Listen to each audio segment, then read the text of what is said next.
ये बात हर कोई जानता है कि इंसान पृथ्वी की सबसे प्रमुख प्रजाति है और ब्रह्मांड में कहीं भी जीवन के सबूत ना होने की वजह से हम शायद खुद को अंतरिक्ष की भी सबसे प्रमुख प्रजाति कह सकते हैं।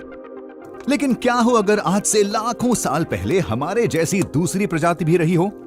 हमें ये पता भी कैसे चलेगा कि हम पृथ्वी पर रहने वाली पहली एडवांस्ड सभ्यता हैं? और अगर दूसरे लोग रहे होते तो वो अपने पीछे हमारे लिए क्या निशान छोड़कर जाते?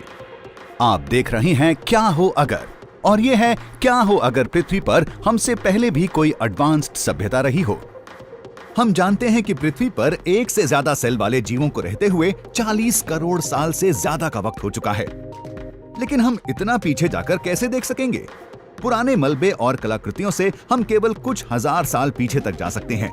भूगर्भिक रिकॉर्ड से केवल 20 लाख साल पहले का पता चलता है।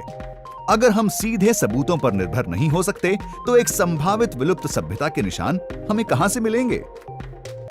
और हमारी किस्मत ऐसी ना हो, इसके लिए हम क्या सीख ले सकते हैं? आपके दिमाग को परेशान करने वाले कुछ आंकड़े बताते हैं। ब्रह्मांड तकरीबन 13.8 अरब साल पुराना है। पृथ्वी 4.5 अरब साल पुरानी है और इंसानों ने केवल पिछले 300 सालों में ही औद्योगिक सभ्यता का विकास किया है।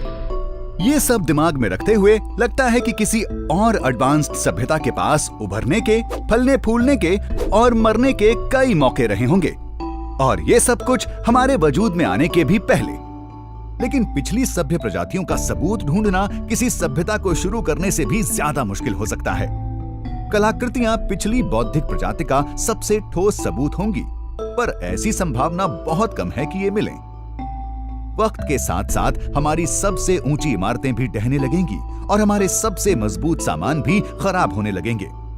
हमारे शहर पृथ्वी की सतह पर 1% से भी कम जगह में बने हैं, तो पिछली सभ्यता से तुलना करने लायक कोई भी चीज फॉसिल्स के एक्सपर्ट्स की नजरों से आसानी से बच सकती है। अगर हम ये जानते भी हों कि इनकी खोज कहां करनी है, तो भी इसकी संभावना नहीं है कि ये कलाकृतियां कुछ लाख सालों से ज्यादा वक्त तक टिक सकी हों। हाँ, फॉसिलाइजेशन यानी जीवाश्मीकरण तो किया ही जा सकता है, पर इससे गुजरे हुए कल का केवल एक सीमित रिकॉर्ड ही मिलता है। वो कहां और कब रहा करते थे, इसमें अंतर के चलते हमारे अब तक के जीवन से 300 गुना ज्यादा यानी 1 लाख साल तक रही औद्योगिक सभ्यता का कोई भी जीवाश्म निशान अब बचा नहीं होगा। तो शायद हमें गुप्त सबूतों पर नजर रखनी चाहिए। इसे ढूंढने का सबसे अच्छा तरीका होगा ये देखना कि हमारी खुद की सभ्यता अगर खत्म होने लगती है तो पीछे क्या निशान छोड़कर जाएगी।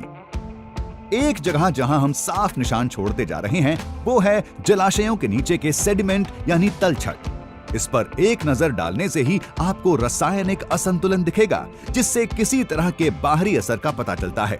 जैसे कि जिस नाइट्रोजन उर्वरक का इस्तेमाल हम अपना खाना उगाने के लिए करते हैं, वो हमारे जलाशयों में बहता है और कम ऑक्सीजन वाले मृत इलाकों को जन्म देता है, और ये सेडिमेंट की परतों में नजर आएगा।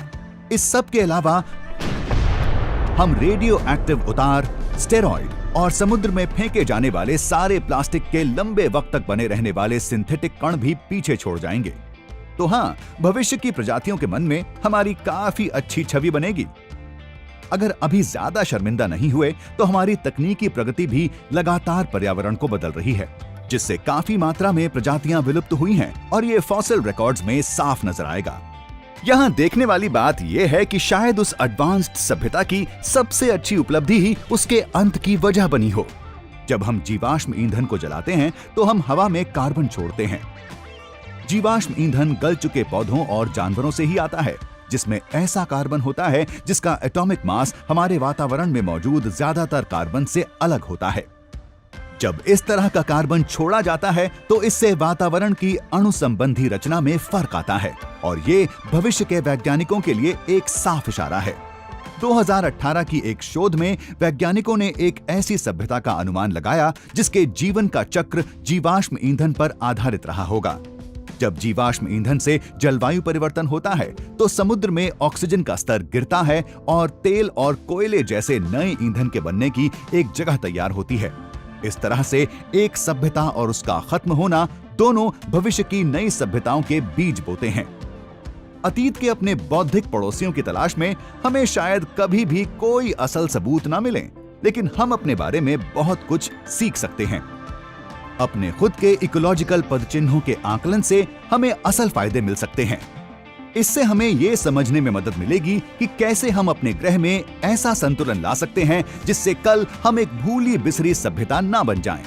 हालांकि ये संभावना कम ही दिखती है कि हमसे पहले यहाँ कोई एडवांस्ड जीवन रहा हो, पर इसका मतलब ये नहीं कि ऐसी कोई सभ्यता नहीं थी। हो सकता है कि वो इतने एडवांस थे कि जाने के साथ साथ अपने पीछे छूटी सारी चीजें भी साफ कर गए। इसे देख पाने का इकलौता तरीका ये हो सकता है कि कोई टाइम मशीन बनाकर वक्त में पीछे जाकर देखा जाए। लेकिन इस पर चर्चा के लिए देखते रहें क्या हो अगर आपको ये वीडियो पसंद आया हो तो इसे लाइक करें और हफ्ते भर बेहतरीन वीडियोस के लिए हमारे चैनल को सब्सक्राइब करना ना भूलें।